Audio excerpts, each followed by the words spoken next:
চলুন আজকে তাহলে একটু ট্রেডিশনাল কিছু হয়ে যাক। এই যে মৌরলা মাছ নিয়ে নিয়েছি, ধুয়ে পরিষ্কার করে নুন হলুদ মাখিয়ে ওটাকে একটু ভেজে নিলাম কড়া কড়া করে।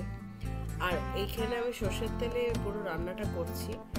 এখানে মৌরলা মাছগুলোকে ভালো করে ধুয়ে বেছে নুন হলুদ দিয়ে মাখিয়ে আর এটাকে ভাজলাম। তেলটা একটুখানি কমিয়ে নেবো, এতটা তেল আমার লাগবে না।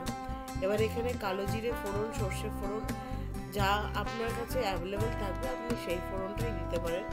আমি এখানে সর্ষে ফোড়নটা দিলাম আর এখানে শুকনো লঙ্কা দিয়ে এটা একটু ভাজা ভাজা মতন করে নিলাম। নিয়ে এখানে যে আমগুলো কেটে রেখেছিলাম সেই আমগুলো আমি এটাতে দিয়ে দিচ্ছি। এই আমগুলোকে দিয়ে দেওয়ার পরে একটুখানি নাড়াচাড়া করব।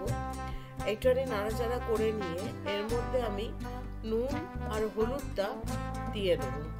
নুন আর হলুদটা দিয়ে আর সঙ্গে সঙ্গে আমি এখানে ওই ধনে জিরে যে পাউডারটা থাকে, ধনে গুঁড়ো জিরে গুঁড়ো, সেই পাউডারটা আমি অল্প অল্প করে এখানে দিয়ে দিলাম। এই মাছের তরকারিটাতে কিচ্ছু লাগে না, এই মাছের টকটাতে অ্যাকচুয়ালি কিছুই লাগে না। এইটাতে এমনি সর্ষে ফোড়ন আর লঙ্কা ফোড়ন দিয়েই এটা রান্নাটা হয়ে যায়।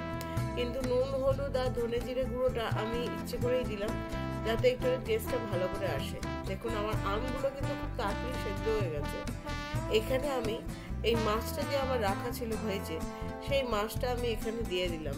মাছের পরিমাণটা হয়তো তখন অনেকটা বেশি রেখেছিলেন আপনারা, কিন্তু এখন একটু কম দেখছেন, কারণ কি আমার বাড়িতে সবাই এই ভাজা মাছটা খেয়ে ফেলেছে। যেটুকু মাছ ছিল সেটুকু দিয়ে আমি একটুখানি মিষ্টি দিয়ে দিলাম, একটু চিনি, 1-2 চামচ মতন একটু চিনি ছড়িয়ে দিলে এটা টেস্টটা খুব সুন্দর হয়ে আসে। এই দেখুন আমার এই টকের রান্নাটা কিন্তু খুব তাড়াতাড়ি আর ঝটপট তৈরি হয়ে গেল।